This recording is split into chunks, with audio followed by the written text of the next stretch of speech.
Buenas tardes. Bueno, la idea es dar inicio a nuestra primera conferencia el día de hoy desde la Facultad de Derecho y Ciencias Políticas de la Universidad de Antioquia. Estamos adelantando un proceso de aprendizaje y de constante enseñanza para no solamente nuestros estudiantes, sino para toda la comunidad académica y la comunidad en general.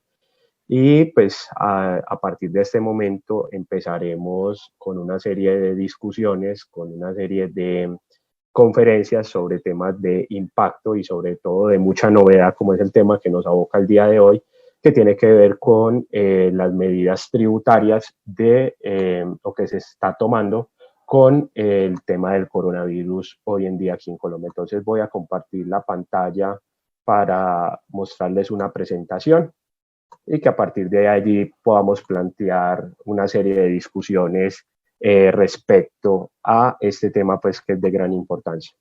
Entonces, para los que no me conocen, yo aquí estamos compartiendo. Mi nombre es Julián Zambrano Sánchez, soy profesor de la Facultad de Derecho y Ciencias Políticas, también soy asesor tributario de una firma que se llama Seija Integral y en la Subsecretaría de Ingresos del municipio de Medellín. Entonces, para dar inicio y tener muy en cuenta sobre los temas que vamos a hablar el día de hoy, nos vamos a centrar en todas aquellas medidas de orden tributario que ha brindado el gobierno nacional y diferentes entes, tanto administrativos nacionales como municipales y departamentales, sobre la forma o cómo se está atendiendo esta problemática o esta pandemia vivida con el tema del coronavirus, también conocido como COVID-19. Entonces, demos inicio con un poquito de contexto y para eso pues me quiero permitir leerles una parte de una columna que recientemente publicó un profesor de la facultad, profesor Julio González, y que señala una problemática que se nos va a venir o que se nos va a presentar en este país, no solamente en este momento de cuarentena, sino que va a ser la constante de aquí en adelante. Y es lo que tiene que ver, o me voy a permitir leerlo y ya voy a hacer algunos comentarios. Un momento, yo muevo aquí. Y dice lo siguiente: lo que hoy se visualiza en primera instancia es que esta crisis, por lo menos ahora, no hará sino profundizar las desigualdades. Seguramente todavía no son la mayoría los que pueden acceder al teletrabajo. Este podrá distribuir información, pero no producir bienes materiales de consumo, y estos necesariamente tendrán que seguirse produciendo. Y en nuestro país particularmente, mucha gente deriva su sustento del contacto directo con los demás y por lo tanto serán terriblemente afectados. Y esto sin contar con que el mundo del Internet no es accesible a gran parte de la población. Entonces, en virtud de ese comentario que me parece bastante atinado del profesor, me ha llevado a mí, y no solo a mí, sino a los alumnos míos del semillero de Derecho Tributario, a formular una serie de apreciaciones y comentarios que tienen que ver, sobre todo, no solamente con la atención o cómo vamos a atender este tipo de medidas en razón o con ocasión del coronavirus, sino qué va a pasar después. Y esto nos va a llevar como país a una serie de reflexiones que son muy profundas, que seguramente se irán a dar desde todos los ámbitos, desde el filosófico, desde el social, desde el político, y desde nuestra órbita pues nos llevará a hacer unas reflexiones de política fiscal, porque cada uno de nosotros podrá haber advertido en este escenario que hemos venido presentando que los sectores, los diferentes sectores sociales han reclamado una serie de garantías o de atenciones o de acciones por parte de las entidades administrativas. Y esas entidades administrativas, por un lado, tienen a una población exigiéndoles, pidiéndoles alimentación, medidas sociales, mejoramientos del sistema de salud, pero por otra parte tenemos empresarios, personas de clase media que se están viendo muy afectados por esta situación. Nada más hace un momento acababan de salir un informe en donde decía que las ventas en Colombia se habían reducido en más de un 90%. Entonces eso sin lugar a dudas nos va a llevar a una crisis económica que se irá a materializar hacia futuro, pues en pérdida de empleos, pero también en pérdida de negocios o de empresas que en últimas son las que garantizan la movilidad en la economía para el país. Entonces, a raíz de eso, pues nuestros primeros casos de coronavirus los vimos en Colombia los primeros días de marzo, pero realmente la crisis se ha venido agudizando desde la segunda semana. Y a raíz de eso, pues son varias las entidades que han tomado decisiones y lo voy a dividir como en dos apartes. Una, las medidas preliminares que se han venido presentando por parte de instituciones del orden nacional y del orden territorial, que son las que son preliminares o anteriores a la declaratoria de estado de emergencia por parte del gobierno nacional. Y el segundo grupo o paquete de medidas son las que se han venido presentando con posterioridad a ese paquete. Entonces, recordemos algo, los primeros que se vieron afectados con el tema del coronavirus fueron pues todo lo que fue el sector hotelero, agencias de viaje, espectáculos, todo este tipo de cosas que se vieron en la obligación de cancelar debido al alto índice de propagación de esta enfermedad. Entonces, el primero en emitir una directriz o una norma al respecto fue el Ministerio de Industria, Comercio y Turismo, quien mediante el decreto 397 del 13 de marzo otorgó un plazo hasta el 29 de julio para presentar y pagar las declaraciones del primer trimestre de la contribución para fiscal para la promoción del turismo. Esa fue la primera medida que tuvimos. Posteriormente, o bueno, posteriormente no, ese mismo día la DIAN de manera, diría yo, muy rápida, atendiendo las reclamaciones que hacía en su momento el defensor del contribuyente y varios tributaristas reconocidos, atendió la necesidad de empezar a tomar medidas y a través de ese decreto 401 del 13 de marzo del 2020, pues no solo regula el calendario o hace algunas modificaciones al calendario tributario nacional, sino que por allá en unos artículos al final incorpora una extensión en el plazo para declarar el primer cuatrimestre de IVA y el segundo bimestre de IVA, y los cuales, para el caso de empresas de transporte aéreo comercial de pasajeros, el sector hotelero y las actividades teatrales, espectáculos musicales en vivo y otras actividades de espectáculos, quienes tendrían que pagar entre el 30 o tendrían que pagar el 30 de junio y la primera cuota en el impuesto sobre la renta el 31 de julio y la segunda cuota para el 31 de agosto. Entonces son todas medidas encaminadas a generar ese tipo de beneficios en este grupo, y vean que están dirigidas única y exclusivamente para un grupo en especial. Voy a buscar a ver si tengo por acá un señalador como para poder mostrar con más detalle lo que quiero resaltar. Sí, aquí lo tengo. Entonces, obsérvese que estamos aquí en presencia de un grupo de personas que están obteniendo este grupo de medidas, no es tan generalizado. ¿Por qué? Porque para la época 13 de marzo, pues los efectos o las consecuencias económicas no las habían sentido sino este grupo de la población. Los otros apenas estaban sintiendo los primeros efectos de toda la pandemia. En todo caso, más adelante, pues vamos a tener, y me voy a adelantar un poquito en la presentación, vamos a tener el decreto 417 del 17 de marzo de 2020, mediante el cual el gobierno nacional declara el estado de emergencia en Colombia. Y para poder entender qué es un estado de emergencia, cuáles son las consecuencias que se derivan, pues nos tenemos que ubicar en la Constitución Política de Colombia, que en el artículo 212 y siguiente desarrolla los 3 estados de excepción que tenemos en el país, que básicamente son la guerra exterior, el estado de conmoción interior y el que nos interesa para efectos de esta presentación, que es el estado de emergencia. Entonces, ¿qué es un estado de excepción? Pues un estado de excepción no es nada más ni nada menos que la facultad que en ese momento, debido a una situación, como su nombre lo indica, excepcional, asume el presidente de la República para dictar normas que tengan fuerza de ley, tomándose o abrogándose facultades del presidente del Congreso de la República para conjurar este tipo de situaciones sin tener que pasar por el Congreso de la República, lo cual implicaría una serie de demoras en los trámites que se llevan a cabo. Entonces, ¿cuándo procede este estado de emergencia? Pues cuando hay hechos que perturben o amenacen perturbar en forma grave e inminente el orden económico, social y ecológico del país, o que constituyan grave calamidad pública.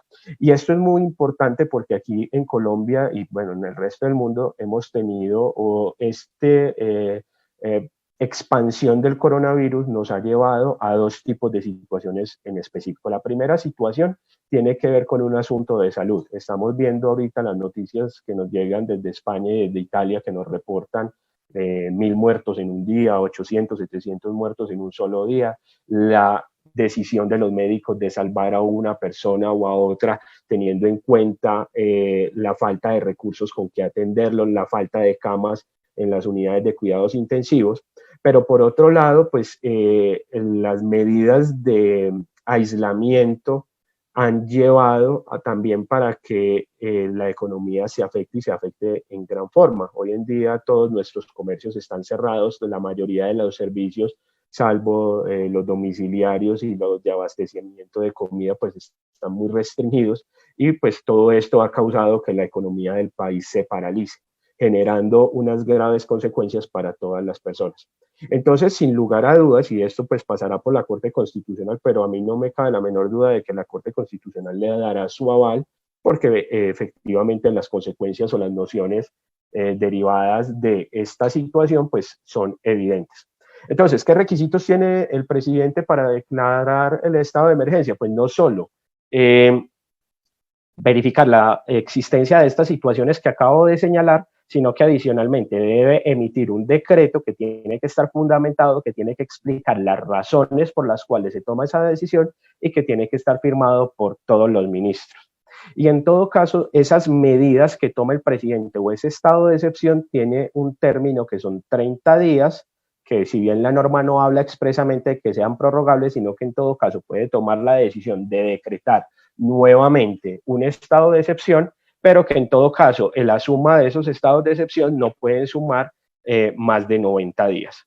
Y entonces, bajo esta figura jurídica que permite la Constitución, pues el presidente de la República puede emitir decretos con fuerza de ley y algo que nos atañe para efectos de esta presentación, que es la de establecer o modificar los tributos ya existentes. Continuando con lo anterior, entonces el decreto, el presidente el 17 de abril emite el decreto 417, que es la norma hito o el fundamento de todo el estado de excepción, y que entre los considerandos pues extraje los dos temas que son más importantes para efectos de la presente o de esta presentación, que dice lo siguiente: que para efectos de permitir la reducción de la movilidad, la aglomeración y la congregación en los sitios públicos, así como para evitar una mayor afectación de las distintas actividades económicas, el empleo, la industria y el comercio, el gobierno nacional considera necesario analizar todas las medidas tributarias. Entonces, vean que mientras en otros estados de excepción normalmente las motivaciones están dirigidas a contar con una mayor cantidad de recursos, en este considerando llama la atención, o lo que pareciera indicar el gobierno es que también se necesitan medidas de alivio, y con toda razón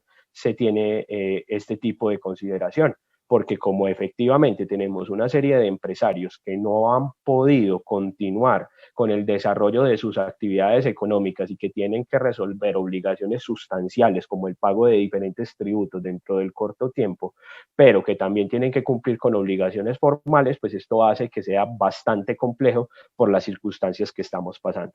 Pero en todo caso también quiero traer esta consideración que hace el presidente de la República para su análisis. Dice que los efectos económicos negativos generados por el nuevo coronavirus COVID-19 a los habitantes del territorio nacional requieren de la atención mediante la adopción de medidas extraordinarias encaminadas a atender obligaciones de diferente naturaleza, como tributarias, financieras, entre otros, con el fin de proteger el sector salud, promover la industria y el comercio del país y permite absorber las pérdidas económicas y fuerza laboral afectadas por esta pandemia.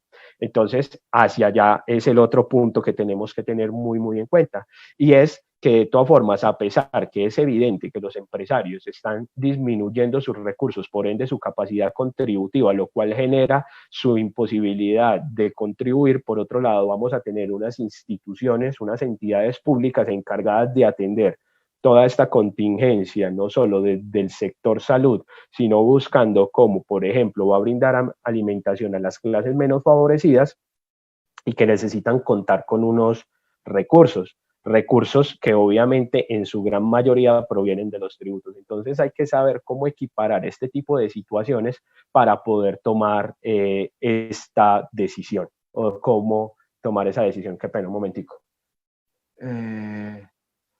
Acabé de mencionar que era el 17 de abril, es del 17 de marzo.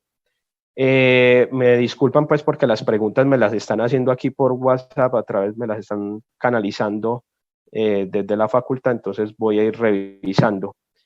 La primera pregunta que me hacen es ¿qué pasa entonces si la crisis dura más de 90 días? Esa es una pregunta que a mí me parece muy interesante. Yo pensaría que el gobierno tendría que pensar en contar con otro mecanismo que sería como una figura como la de la conmoción interior, que en todo caso le permite, y me va a permitir buscarlo aquí dentro de la Constitución Política para mirar si procede o no procede, porque en todo caso eso sería un tema que sería de un análisis muy interesante por parte de constitucionalistas. En todo caso lo voy a buscar aquí, artículo 213 de la Constitución Política. Y dice, en caso de grave perturbación del orden público que atente de manera inminente contra la estabilidad institucional, la seguridad del Estado o la convivencia de la ciudadanía, y que no pueda ser conjurada mediante el uso de atribuciones ordinarias de las autoridades de policía, el presidente de la República, parece ser que con esta no procedería. Esa sería una muy buena pregunta, incluso estoy dispuesto en este momento a canalizarla de pronto con alguno de los compañeros constitucionalistas de la facultad, porque pensaría yo que en todo caso, si la crisis dura o pervive más allá de los 90 días, pues en todo caso el presidente está en la obligación de contar con medidas excepcionales. Medidas que sin lugar a dudas pues se tendrán que tomar y se tendrá que estudiar otro tipo de medidas, dentro de las cuales a mí se me ocurren dos ideas, que no sé qué tan acertado esté porque esta no es mi área de experticia propiamente, pero que se me ocurre. En primer lugar, pues no sabría si se podría decretar el estado de conmoción interior, pero en todo caso pensaría, y ya eso sería análisis de la Corte Constitucional, emitir un nuevo estado de emergencia pasados algunos días, pero lo dejo sobre la mesa pues como para la discusión. Entonces, vuelvo acá a este tema. ¿Qué decisiones o entonces qué decretos hemos tenido con ocasión del estado de emergencia decretado por el presidente de la República? Pues hemos tenido unas decisiones o unos decretos posteriores y es muy particular porque en estos días se han proferido muchas normas. Muchas de ellas o la gran mayoría de ellas el presidente no ha hecho uso de esas facultades extraordinarias, porque como lo vamos a ver más adelante, estas facultades que está abocando, que está obteniendo en este momento el presidente de la República, tienen como fundamento o su razón de ser es sustituir, reemplazar las facultades que tiene el Congreso de la República. Entonces vamos a ver, o por ejemplo, miremos hacia atrás, decisiones como la de extender el plazo para presentar una declaración, ya sea de IVA, de renta, o el caso de, yo traigo aquí o el caso de los hoteleros para la contribución para fiscal para la promoción del turismo. Este tipo de medidas no son facultades, no son facultades que le sean propias al Congreso de la República, son facultades de los entes administrativos, quienes son los que fijan los calendarios tributarios. Entonces, este tipo de decretos que se van a emitir con ocasión del decreto 417 del 17 de marzo del 2020, que tiene vigencia, y creo que aquí cometí un error, hasta el 16 de abril, son decretos que van a modificar o que van a permitir al presidente de la República atender obligaciones asumiendo facultades que le pertenecen netamente al legislativo. Y el primero de estos decretos emitidos con incidencia tributaria fue el decreto 438 del 19 de marzo, en el cual se declaran exentos sin derecho a devolución de IVA algunos bienes destinados a la atención algunos bienes destinados a la atención de pacientes con coronavirus. Entonces, ¿qué es lo que hace ese decreto de manera general? Pues toma una serie de bienes que ahí aparecen en listado, respiradores, camas, y otros bienes necesarios para la atención de los pacientes afectados por el coronavirus, y les declara la condición de exentos. ¿Qué significa entonces que los declare como exentos? Pues que la tarifa será del 0%, que será descontable asumiendo las reglas generales del IVA, es decir, que sí tenga relación de causalidad, pero no le va a permitir obtener a estas personas que vendan estos bienes o que los importen al territorio aduanero nacional, no les va a permitir desarrollar u obtener el derecho a la devolución. También vamos a tener otro tipo de medidas en otros decretos, que es otros decretos también con expedidos en uso de estas atribuciones que son más de índole aduanero, que esto los vamos a desarrollar en una sesión que seguramente se desarrollará o que se presentará la otra semana a cargo del profesor Carlos Eduardo García. Él nos va a hablar un poco de todas las consecuencias aduaneras de todo este fenómeno del COVID-19. Entonces, continuando, ¿qué otra decisión toma ese decreto 438? ¿Qué otra medida? Pues toma la decisión de prorrogar hasta el 30 de junio las obligaciones de actualización, ya voy a plantear la discusión, y reunión del órgano de dirección de los contribuyentes del régimen tributario especial. Entonces, recordemos una situación, y es que los contribuyentes del régimen tributario especial, es decir, entidades sin ánimo de lucro, fundaciones, corporaciones, etcétera, en principio, todas, de acuerdo a la modificación formulada por la ley 1819 del 2016, son contribuyentes del régimen ordinario, es decir, pagan impuestos sobre la renta como cualquier otro contribuyente, salvo que hayan realizado el proceso de calificación. El proceso de calificación, ya voy a mirar el chat, el proceso de calificación implica o la obligación de presentarse por primera vez, cumplir con unos requisitos para ser reconocido en el régimen tributario especial, y es una obligación que se debe realizar una sola vez. Y cada año los contribuyentes del régimen tributario especial, para mantener esa medida, pues deben hacer un proceso de actualización. Entonces, me llama bastante la atención, incluso esto fue una pregunta que me hacía uno de los estudiantes integrantes del semillero de Derecho Tributario, es qué pasa entonces con las medidas o con los actos de calificación de entidades o de fundaciones que por primera vez pretenden iniciar o incluirse, incorporarse en el régimen tributario especial, si la norma expresamente habla de actualización. Pensemos en una fundación, en una corporación creada durante el periodo graduable de 2020 que está iniciando o que está interesada en pertenecer al régimen tributario especial y que no ha podido, por diferentes razones, entre ellas la de la contingencia del COVID-19, presentar la documentación.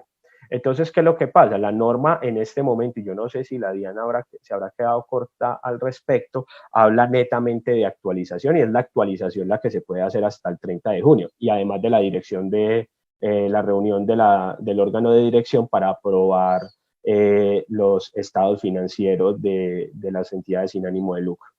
Entonces, a raíz de eso, ya voy a resolver la inquietud.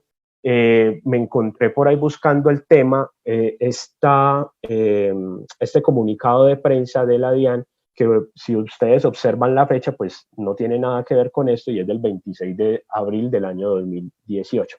En este comunicado de prensa, la DIAN le dice, vea, los términos que son hasta el 30 de marzo para la actualización y calificación solamente aplican para aquellos contribuyentes del régimen tributario especial que ya se hayan calificado, es decir, habla netamente de actualización. Por ende, las personas que vayan a calificarse lo pueden hacer con posterioridad a esta época. A mí me parece que es una comunicado de prensa, que es la única información que he encontrado al respecto, que me parece que es bastante llamativo y tiene que ver con la posibilidad de realizar el proceso de inscripción en el régimen tributario especial para sociedades que vayan a calificarse por primera vez. ¿Y por qué me parece llamativo esta posición? Pues porque me parece que es coherente con un con una entidad sin ánimo de lucro que se haya conformado, pensemos con posterioridad al 30 de abril, el 2, 3 de mayo. Entonces, si yo no le permito a esa entidad sin ánimo de lucro acceder a ese régimen tributario especial, porque ya pasó la fecha máxima que en ese entonces era del 30 de abril para calificarse, quiere decir que esta sociedad a esta fundación la voy a mantener tributando en el régimen ordinario a una tarifa del 32%. Bajo esa premisa, pues yo he sostenido esta afirmación, y es que las entidades sin ánimo de lucro que se conformen durante un periodo gravable en específico, es decir, en este año, en el año gravable 2020, pueden durante todo el año gravable realizar el proceso de calificación para ser valorados durante el año gravable 2020, es decir, en el mismo año en donde se creó, como parte del régimen tributario especial. No obstante, por ahí estaba también revisando, y compañeros de la página de Accounter tienen una posición diferente y dice, sí, efectivamente se puede realizar el proceso de calificación con posterioridad al 30 de abril, pero si usted lo hace con posterioridad al 30 de abril, tendrá efectos a partir del año gravable siguiente. Entonces la discusión queda ahí abierta. Voy a revisar una pregunta. Dice, según el decreto 438 del 2019, perdón, del 19 de marzo de 2020, para la calificación no hay una fecha en específico, esto del año. Pues bien, ese tipo de afirmaciones pues es la que estamos sosteniendo para efectos de o lo que estamos mencionando en este momento. Bueno, continuando con el paquete normativo de este estado de emergencia, se emitió también el decreto 461 del 22 de marzo del 2020. Este es muy importante porque tiene una gran incidencia territorial. Le permite a los alcaldes y a los gobernadores reorientar rentas de destinación específica sin necesidad de autorización por parte de consejos municipales o asambleas departamentales, siempre que no afecten rentas de destinación específica de origen constitucional. ¿Qué quiere decir eso? Que los alcaldes o los gobernadores pueden, de manera autónoma y en virtud o como desarrollo de este decreto que decreta el Estado o que menciona el estado de emergencia, pueden destinar otros tipos de rentas que tienen destinación específica, por ejemplo las estampillas, y darles un uso o un fin relacionado con la atención de la contingencia del COVID-19. Entonces esto es muy importante. Y además autoriza a los alcaldes y a los gobernadores a reducir las tarifas de impuestos territoriales. Frente a esto último, dos consideraciones. Primero, la norma habla de reducción de tarifas, no habla de supresión, eliminación o que no pueda o que pueda tomar eventualmente la decisión un alcalde, un gobernador de no cobrar impuesto de vehículos o de no cobrar durante un periodo gravable el impuesto predial o cobrar el impuesto de industria y comercio. Habla de reducción de tarifas. Y entiendo yo que no le he dado la facultad para no exigir el recaudo de ese tributo durante un año, además porque eso le golpearía la caja a las entidades territoriales. Y adicionalmente, otra cosa que es muy importante, que incluso surgió una duda en estos días, me comentaba un colega que había un municipio interesado en, entonces, en virtud de este decreto, no exigir el pago de estampillas. Y hay que hacer énfasis, y por eso lo puse aquí subrayado, en que en todo caso se tiene, o que la norma recae sobre impuestos de carácter territorial. No habla de tasas y no habla de contribuciones, las cuales tendrán que seguirse recaudando en la misma forma en que se venían recaudando de acuerdo a los estatutos tributarios de cada uno de los municipios. En virtud de lo anterior, el Tribunal Administrativo de Antioquia emitió una circular recordándole, y a mí me parece que es una circular muy válida para esta época, recordándole a los alcaldes y a los gobernadores y a las demás entidades del orden municipal que cuando vayan a emitir actos administrativos de carácter general, y esos actos administrativos de carácter general tengan como fundamento el estado de emergencia están en la obligación de remitirlos de manera inmediata para su control de legalidad por parte del Tribunal Administrativo. Entonces recordemos que como este tipo de estados de excepción son medidas excepcionales donde se les está otorgando unas facultades muy amplias al presidente de la República, pues este tiene que enviar esos decretos a la Corte Constitucional para su revisión inmediata, para que se le haga un control de constitucionalidad. Y lo mismo procede a nivel territorial con los actos de los alcaldes, gobernadores y demás entidades del orden municipal y departamental respecto a estos actos administrativos, quienes entonces deberán enviarlo al Tribunal Administrativo de Antioquia para su revisión. Esto será interesante revisar entonces cuando empiecen a salir los pronunciamientos del tribunal para verificar la legalidad y el alcance que ellos mismos le pueden otorgar a los decretos obtenidos o que se hayan brindado. ¿Qué más hay que tener en cuenta? Hasta ahí, lo que hemos visto, el decreto 438 y el decreto 461 son las dos únicas normas que se han emitido con efectos tributarios en virtud del decreto 417. Las demás normas o los demás decretos con fuerza de ley tocan temas aduaneros o de otras áreas que no son de competencia o que no son el objetivo de la siguiente presentación, o también vamos a tener otros decretos u otras medidas que se han visto materializadas en decretos, pero estos sí son decretos reglamentarios. Voy a proceder a leer otra pregunta.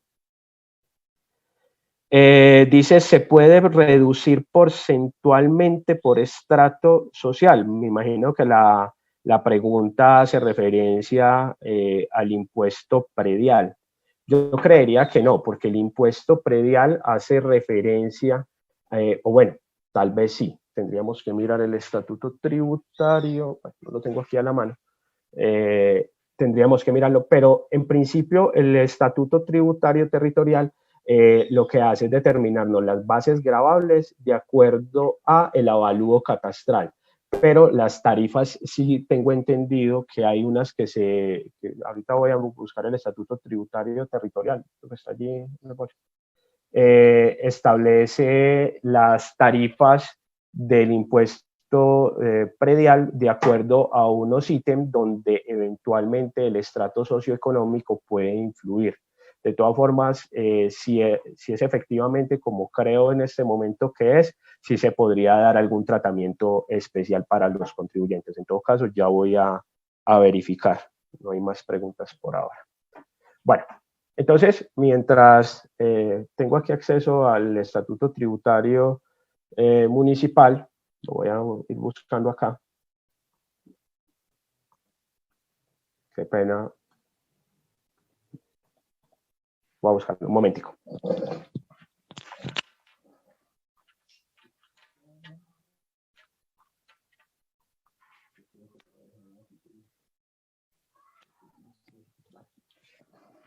No está en el bolso de... ¿No está en el bolso? Ya lo voy a buscar. Mientras tanto voy avanzando. El decreto 435 del año 2020, del 19 de marzo, es un decreto que, como ya lo dije, no es en virtud de las excepciones o el estado de emergencia que decretó el gobierno nacional. Es un decreto que lo que hace es, palabras más, palabras menos, modificar el estatuto, el calendario tributario para el año gravable 2020. Y lo que hace es tomar varias medidas, he traído como las más importantes o las modificaciones más importantes, que son las siguientes. Todo lo que tiene que ver con declaración del impuesto sobre la renta y pago de la segunda cuota del impuesto sobre la renta de grandes contribuyentes, pues fue modificado el calendario tributario y ya es a partir del 29 de abril, del 21 de abril que empiezan los vencimientos. Lo mismo ocurre con la declaración y primera cuota del impuesto sobre la renta de personas jurídicas, que también tendrán vencimientos a partir del 21 de abril. Y también tenemos la declaración de activos en el exterior de grandes contribuyentes, que de igual forma los vencimientos empiezan a partir del 21 de abril y la declaración de activos en el exterior de personas naturales. Todo este tipo de medidas son pensadas para, o están pensadas para un abril donde ya se supone o se espera que habrá pasado la contingencia. Yo sinceramente, de acuerdo a los cálculos que he observado por otros lados, pues con algunos expertos, pareciera ser que ese no es o no será la fecha en donde ya podremos estar disfrutando nuevamente de poder salir de nuestros hogares, pero en todo caso es las fechas que tenemos en este momento. El 21 de abril como fecha de vencimiento o de los vencimientos. ¿Qué más hace ese decreto? Modifica la declaración o las fechas de declaración de IVA bimestral del periodo marzo-abril, las cuales se extienden hasta el 30 de junio, pero solo para un grupo especial de contribuyentes, que son para los expendios a la mesa de comidas preparadas, expendio de comidas preparadas en cafetería, otros tipos de expendio de comidas, expendios de bebidas alcohólicas y demás, agencias de viaje y todo eso. ¿Qué más? Declaración de IVA cuatrimestral del periodo de enero a abril. Se extiende el plazo hasta el 30 de junio para estos contribuyentes que aparecían en este momento. Voy a leer otra pregunta.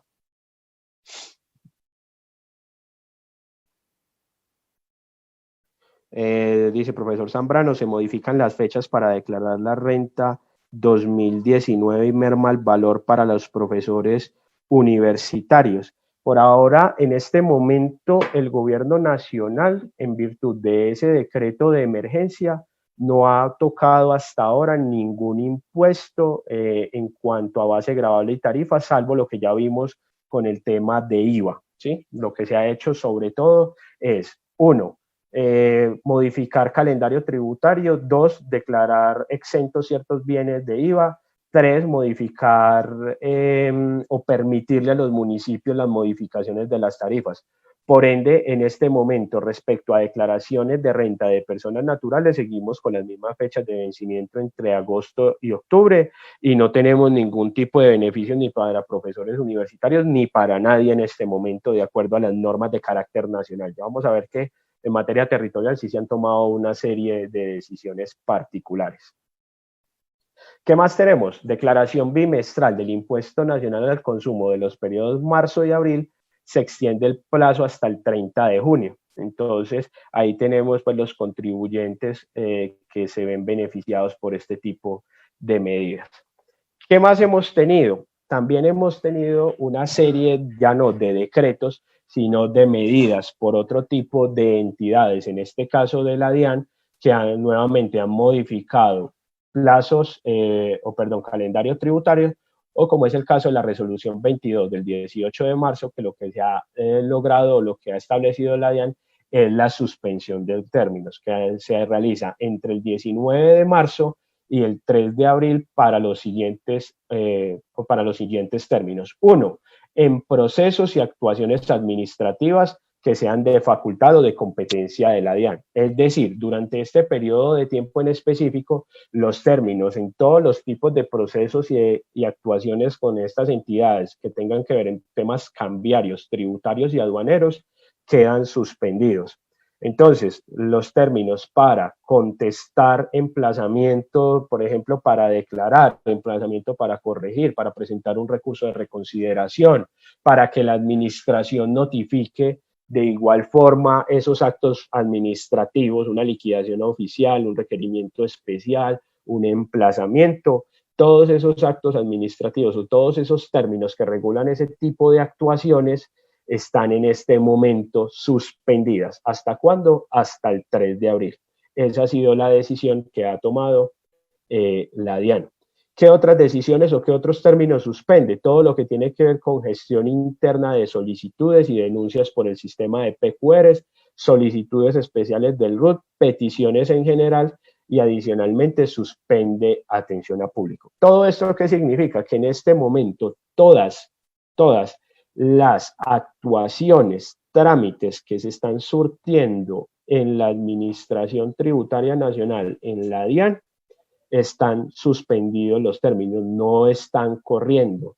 Entonces, ni la administración se va a pronunciar durante este periodo ni va a notificar actos administrativos durante este periodo, ni el contribuyente está en la obligación de dar respuesta a requerimientos o a notificaciones que se presenten durante este periodo de tiempo.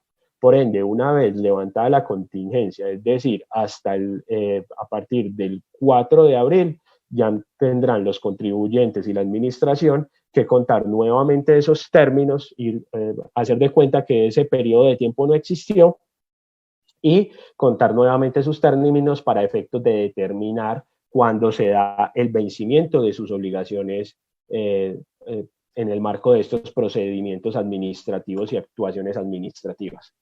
¿Qué más tenemos? Tenemos la resolución 27 del 25 de marzo del 2020, que fue una resolución que le dio bastante respiro a los contribuyentes porque en esta inicialmente, que era la del 18 de marzo, había quienes habían interpretado que aplicaba también para información exógena.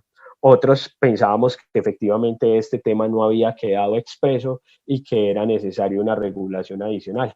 Y para evitar mayor inconveniente en la interpretación, entonces la DIAN decidió, mediante resolución 27 del 25 de marzo del 2020, modificar los plazos para presentar la información exógena, ya sea para grandes contribuyentes, la cual quedó los vencimientos entre el 15 y el 29 de mayo, como para personas naturales y jurídicas que quedaron los vencimientos entre el 1 de junio y el 1 de julio. Ojo que estos términos de los cuales estoy hablando aquí son los que tienen que ver con la presentación de la información exógena, no de la declaración de renta. Continúo aquí. Una pregunta. El impuesto de publicidad exterior visual se causa por el hecho de instalar lo que comúnmente se denominan vallas, que llaman la atención del público. Ahora con el decreto 457 de 2020, decreto de aislamiento, todo el mundo debe estar en casa. ¿Qué pasa entonces con este impuesto? ¿Considera usted que las entidades no lo deben cobrar? Pues vea, yo entiendo la situación y obviamente pues es completamente comprensible la pregunta que se está haciendo. En todo caso, este impuesto, que es el de publicidad exterior, que es un impuesto de carácter territorial, pues tiene un fundamento y tiene un hecho generador muy claro en la norma, que incluso aquí lo acaban de señalar, que es la exposición al público de una valla que supere determinado metraje. Entonces, si la valla se observa o no se observa, no es un elemento que permita a una persona eximirse del pago del tributo, porque el hecho generador no está consagrado, no está entendido en función o en virtud de si se observa o no se observa la valla. Ahora, es un análisis o es un tema interesante para planteárselo a las administraciones municipales, porque de todas formas pues es una medida que creería yo que valdría la pena analizar, porque en todo caso no se está cumpliendo con el objetivo de la valla. Pero en este momento, tal cual como están redactadas las normas de los estatutos tributarios y las exenciones o medidas al respecto, creería yo que no hay ninguna forma de exonerarse del pago de ese tributo. Dice, la ampliación del IVA es para declaración y pago o solo para pago. Es para las dos, declaración y pago. Bueno, adicionalmente, los municipios hasta el último día hábil del mes de agosto tienen la posibilidad de presentar información exógena. Yo veo aquí otra cosita. Listo. ¿Qué tenemos a nivel territorial? Ahí sí tenemos un mundo de normas. Cada municipio, cada departamento se ha dado a la tarea de emitir diferentes tipos de actos administrativos regulando sus tributos territoriales. Casi que si nos pusiéramos a hacer una lista de chequeo hoy en día, son pocos los municipios que no han tomado esas medidas. Lo que llama la atención y a mí particularmente me ha generado mucha inquietud es la forma en cómo los municipios concretamente se han manifestado. Pues porque vamos a ver que hay municipios que lo han hecho a través de resoluciones de los secretarios, de los subsecretarios, decretos del alcalde, y todos basados en argumentos diferentes. Hay algunas decisiones que se han tomado como consecuencia de este decreto que teníamos por acá, es el decreto 461, en donde el presidente de la República ya le está dando autorización al alcalde y al gobernador para modificar, y obsérvese aquí, todo lo que tiene que ver con impuestos territoriales, ¿sí? ¿Qué significa eso? Que para poder un alcalde o un gobernador tomar ese tipo de decisiones, su fundamento es este decreto 461. Pero en todo caso, los alcaldes, los gobernadores, los secretarios y demás funcionarios de las alcaldías también han tomado decisiones que ya lo decíamos, están amparadas más en el derecho, o más que el derecho, en la facultad que tienen ellos para modificar, por ejemplo, sus estatutos tributarios. Y entonces, para lo que sigue de esta exposición, que ya casi la voy a terminar, no es muy larga tampoco para no agotar la gente y para poder atender inquietudes, el ejercicio que hice fue traer las normas del municipio de Medellín, las que han regulado modificaciones hasta la fecha. De todas formas, advirtiéndole que si tenemos aquí conectados personas de otros municipios, otros departamentos, pues habrá que revisar directamente los estatutos tributarios y las decisiones que han tomado las autoridades municipales. Yo sé que, por ejemplo, en este momento, lo que es Neiva, Marinilla, Río Negro, Envigado, Sabaneta creo que también, Bogotá han tomado decisiones particulares, Pereira también sé que ha tomado algunas decisiones al respecto.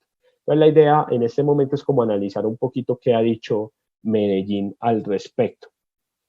Entonces, en Medellín tenemos hasta la fecha 2 resoluciones y tenemos un decreto. La primera resolución fue del 16 de marzo del 2020 y lo que hizo fue extender los plazos para declarar los siguientes tributos. ICA, que estaba para la semana después de Semana Santa, pasó para mayo, para las fechas del 15 al 29. Voy a leer una pregunta. ¿Cuál de estos decretos puede darle facultad a los entes territoriales para regular precios de los alimentos? Uy, esa pregunta es muy, muy difícil, además, porque esa sí se sale del todo del área de conocimiento pues, que tengo. Esto no es una medida tanto de tipo tributario, pero yo pensaría que en este momento, y como digo, con beneficio de inventario, tomen lo que les estoy diciendo, no hay ninguna facultad que pueda utilizar un alcalde o un gobernador para regular los precios de productos que no estén regulados ya por normas. Es decir, por ejemplo, la gasolina ya está regulada, pero decir que un alcalde o un gobernador puede decir cuánto es el precio de una libra de carne el día de mañana, de una libra de zanahoria, no lo veo así. ¿Qué pueden hacer los alcaldes? Controlar el tema de acaparamiento de productos. La Superintendencia de Industria y Comercio sé que tiene facultades para evitar actos de competencia desleal, y creería que en principio haciendo algún uso de estos temas de competencia desleal podría tomar decisiones, pero alcaldes directamente no lo veo claro en este momento. Hay más preguntas. Entonces, ¿qué más decisiones toma esta resolución? Modifica las fechas de declaración y pago de retenciones en la fuente y autorretenciones a título de ICA. No voy a decir los plazos porque esas fechas fueron modificadas por la resolución que ya vamos a pasar a ver. Y adicionalmente modifica las fechas de facturación del impuesto de alumbrado público para el 26 de junio. Posteriormente, el 24 de marzo, se emite una nueva resolución y en esa resolución se modifican los siguientes plazos. En primer lugar, unifica las declaraciones del primer y segundo bimestre de retenedores y autorretenedores y los vencimientos empiezan a partir del 11 de mayo. Entonces ya los retenedores y autorretenedores del municipio de Medellín pues no tienen que estar pensando en cuándo van a presentar la primera y la segunda declaración, porque ya el calendario tributario quedó modificado y tendrán que presentarlos a partir del 11 de mayo de acuerdo a los vencimientos pues, que trae esta resolución. Hay otro tema, y este creo que es tal vez de las decisiones más importantes que se ha tomado en el municipio de Medellín, y es que recordemos que el municipio de Medellín el sistema, o tiene un sistema de facturación en donde se calcula un impuesto provisional que se factura mes a mes. La administración municipal ha tomado la decisión que el impuesto de industria y comercio facturado o que se debería facturar por los meses de abril y mayo, pues ya no se van a facturar por esos meses, y lo que se va a hacer es tomar el valor correspondiente a esos meses y se va a dirimir, o se va a diferir, perdón, entre los periodos entre julio y diciembre del presente año. A responder una pregunta. No existe control de precio a los alimentos, no existe regulación económica en este sentido, y si se quisiera regular el valor de algún alimento, solo podría hacerlo el gobierno nacional, de acuerdo con esa posición. Dice, es un tema constitucional, solo se podrían regular alimentos mediante las facultades del presidente, por el decreto de emergencia económica y o social, o si el Congreso le da por teletrabajar algún día. Bueno, muchas gracias por la persona que hizo la intervención ahí. ¿Qué más decisiones se toman a nivel territorial? El municipio de Medellín modifica el calendario de pago del segundo trimestre del impuesto predial, pasando la fecha para el 25 de junio. Entonces ya los vencimientos de este periodo en específico se tendrán que pagar a partir de este periodo. Y finalmente, que creo que es la noticia más reciente, y esto está recién salido del horno, el alcalde municipal acaba de firmar el decreto 405 del 25 de marzo del año 2020. En este decreto se suspenden entre el 26 y el 13 de abril para el contribuyente y para la administración los términos relacionados con obligaciones tributarias, procedimientos, actuaciones, peticiones. Es decir, al igual que lo que pasa con la administración tributaria nacional, con la DIAN, durante este periodo de tiempo, que es un periodo de tiempo un poco más corto, entre el 26 de marzo y el 13 de abril, pues los contribuyentes no tendrán que acoger o no tendrán que presentar los requerimientos o responder los requerimientos de la administración, ni la administración tendrá que hacerlo, ni tampoco el tema de peticiones. Tengo aquí otra pregunta. El alcalde puede reducir la tarifa del impuesto de industria y comercio, y dicha tarifa aplicarse al presente año gravable. ¿No sería para el próximo año gravable? Pues de acuerdo a la decisión o al decreto que emitió el gobierno nacional, el alcalde podría, si así lo considera necesario, disminuir la tarifa del impuesto de industria y comercio perfectamente de este año gravable. ¿Cuándo se vería reflejada esa situación? Se vería reflejada en la declaración del impuesto de industria y comercio que se presente el próximo año, pero lo podría hacer. No sé si con eso quedaría clara la inquietud. A ver. Porque recordemos algo, y es que el alcalde, en virtud de ese decreto, lo que puede afectar es el periodo gravable 2020, es decir, ya lo ocurrido durante el año gravable 2019, los bases gravables y las tarifas están consolidadas, y el alcalde no podría de manera retroactiva modificar esa situación para efectos de reconocer un menor pago en la declaración del impuesto de industria y comercio que se va a pagar este año. Y respecto a la que se va a pagar el próximo año, en el año 2021, pues toma como fundamento el periodo gravable de 2020, en donde ya el alcalde podría, de acuerdo a esas facultades excepcionales que le otorga el presidente de la República, modificar la tarifa de este año. Otra pregunta. ¿El emplazamiento de ICA también aplica para Envigado? No. No bajo este decreto. ¿Por qué? Porque este decreto es el decreto de 405 de Medellín y aplica para los procedimientos y actuaciones de Medellín. Hay que revisar las normas tributarias de Envigado, que yo hasta donde recuerdo no han suspendido términos, hasta donde recuerdo, pero tocaría verificar. Sé que han modificado el calendario tributario, pero no recuerdo que hayan movido procedimientos. ¿Vale? Entonces, pues básicamente esa era la presentación que quería hacerles, quería mostrarles y compartirles hasta ahora las modificaciones con afectación tributaria que se han dado con ocasión de la emergencia económica, de todo el tema del COVID-19, y que ustedes pudieran estar enterados y actualizados de todas las normas que han regulado esta situación. Los invito a que sigan conectados a la Facultad de Derecho, al Facebook, a las demás redes sociales de la facultad, porque seguramente vamos a tener otros eventos académicos, empezando por el que ya les acabo de señalar. Vamos a tener a un conferencista invitado, al profesor Carlos Eduardo García, que nos va a hablar de los temas o las afectaciones a nivel aduanero de toda la pandemia que estamos viviendo. Voy a aprovechar para resolver. Bueno, no. Entonces, si no hay más preguntas, a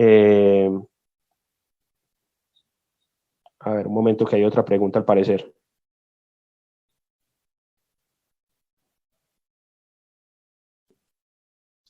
Dice que si el alcalde puede crear exenciones.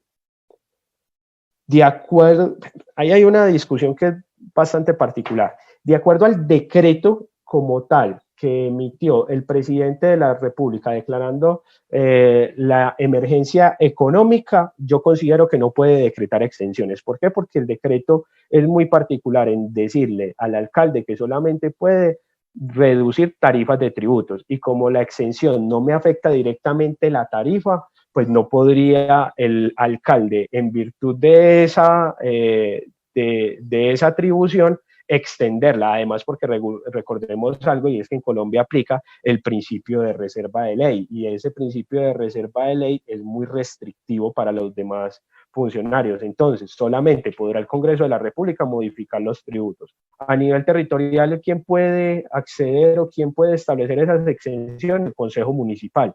Y no puede el alcalde tomar ese tipo de medidas, incluso en el marco del COVID-19. Tendría que ser otra autorización del presidente de la República. Otra pregunta. El 401 del parágrafo 7 habla del pago, no declaración, o interpreto mal. Bueno, me toca buscar un momentico el decreto porque no me lo sé así de memoria.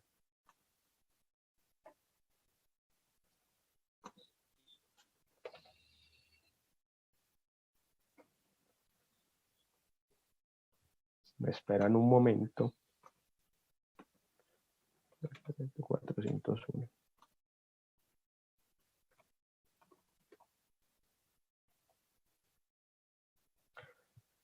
Bueno, aprovecho para resolver la pregunta que me habían hecho. Efectivamente, la tarifa del impuesto predial está medida por estrato. Entonces, efectivamente, si se quisiera modificar la tarifa del impuesto predial para el año gravable de 2020, en virtud de las atribuciones que le está otorgando el presidente, el alcalde, lo podría hacer tomando como referente el estrato, que era una de las preguntas que tenía pendiente. Y el otro, el 401, parágrafo 7, habla de pago. Pero no entiendo la pregunta. Tal vez la persona que me está preguntando por lo del 401 me aclare cuál artículo hace referencia. No sé si me está preguntando por el artículo 7. A ver, yo veo, un momentico.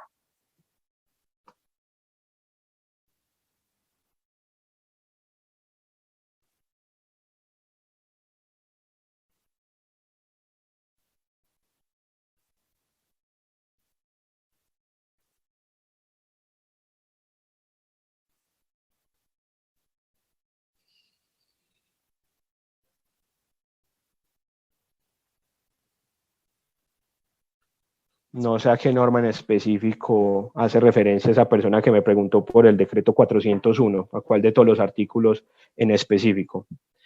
Y pregunta, ¿sabes si hay un proyecto para suspensión de presentación de renta, declaraciones anuales, renta para todos los contribuyentes?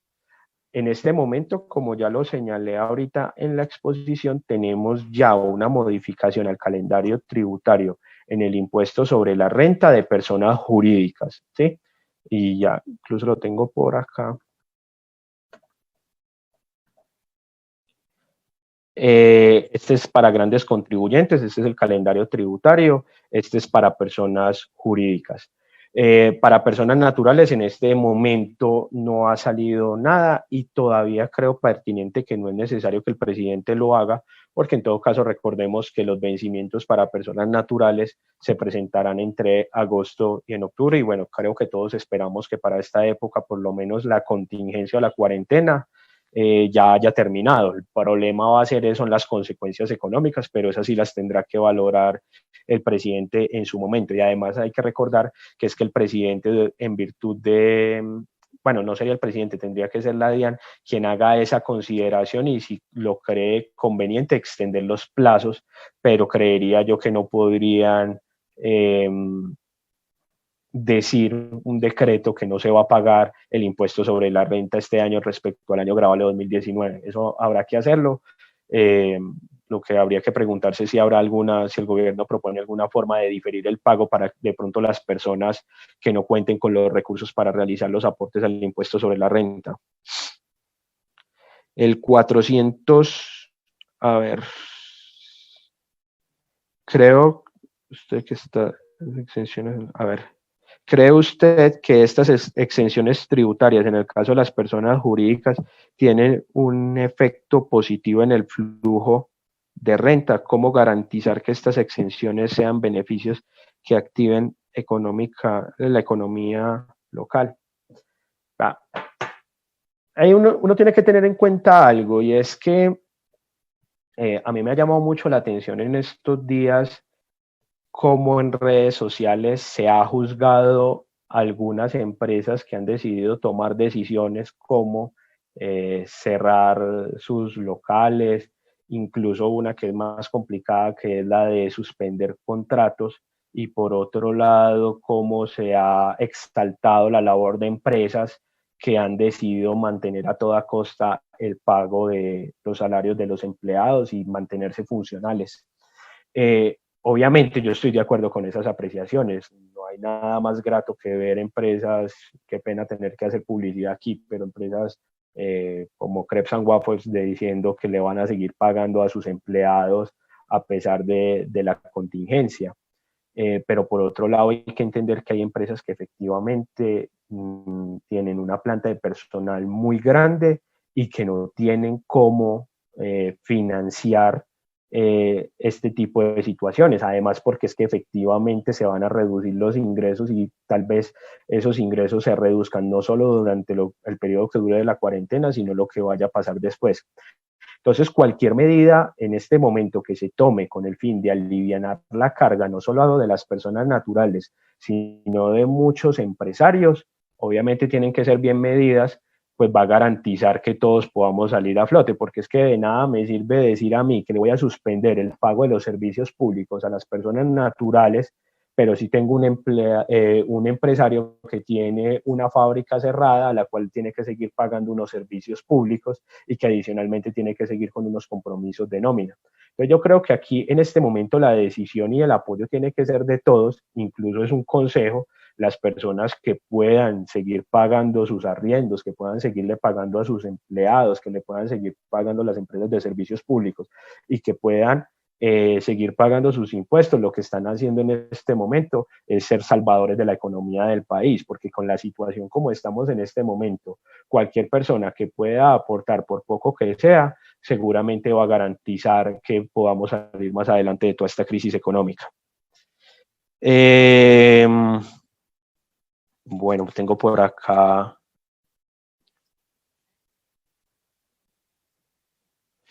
la persona que me había preguntado por el decreto 401 me dice que es el artículo 6.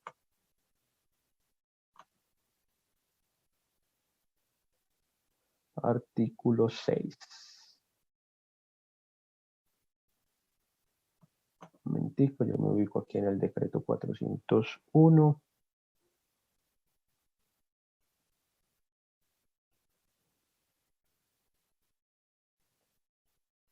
Bueno, lo primero que hay que tener aquí presente es que el decreto 401 es modificatorio o lo que hace es, más que modificar, es establecer calendario tributario y varias obligaciones. Entre esas está, por ejemplo, el tema del régimen simple. Pero este decreto, pues en últimas, fue modificado más adelante por el decreto el 435. Allí es donde se nos establece ya de manera consolidada las fechas o las extensiones de pago para las personas jurídicas en estos impuestos. Ahora, si nos vamos al artículo 6, el artículo 6 es el que habla de, dice, los responsables del impuesto sobre las ventas IVA. ¿De qué trata este artículo? Y que sean empresas, empresas de transporte, que presten servicios hoteleros y aquellos contribuyentes que tengan como actividad económica las señaladas en ese artículo. Este servicio tendrán como plazo para pagar la declaración del impuesto sobre las ventas IVA del bimestre marzo-abril de 2020 hasta el 30 de junio. Sí, efectivamente, en esa norma lo que habla es de pago. Lo que sí me gustaría ver a mí es que aquí en el decreto, en el 435, esta situación no se haya visto modificada. Decreto. Un momentico, que es que aquí la tecnología es difícil.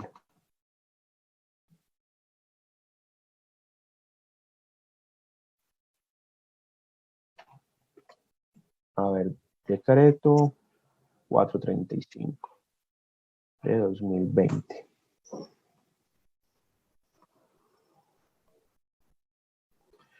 Y ese decreto,